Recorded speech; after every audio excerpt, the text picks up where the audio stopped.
Lynette! Chang, May bisita ka. sino ho? Lynette, good evening. Oh, Michael. Paano? Bahala na kayo dito, ha? Papahinga na ako.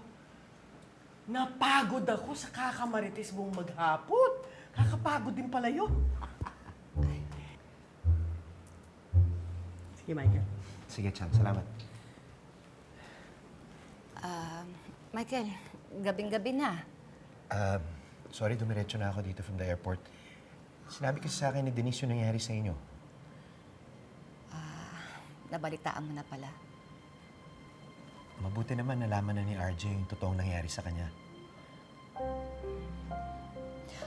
Sandali. Kukuha muna kita ng kape. Lynette, hindi ka ba masaya? Ngayon, alam niyo na yung katotohanan, yung hinala ninyo na gusto niyo malaman.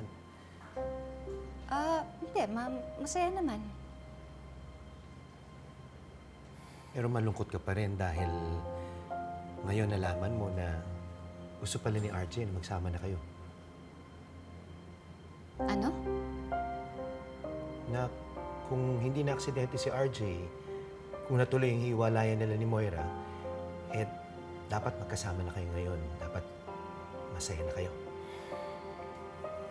Michael, alam mo, kahit noon pa man, ayoko namang magkasama kami ni RJ dahil alam kong hindi tama yun. At kahit magsama kaming dalawa, hindi kami magiging masaya. Dahil hindi kami titigilan ni Moira.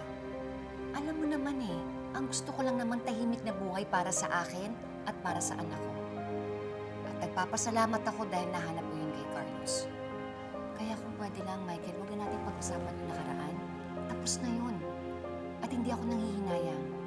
Ang gusto ko lang, matapos itong problemang ito, huwag na akong guluhin ni Moira, yun lang. Gusto ko lang tahimik na buhay.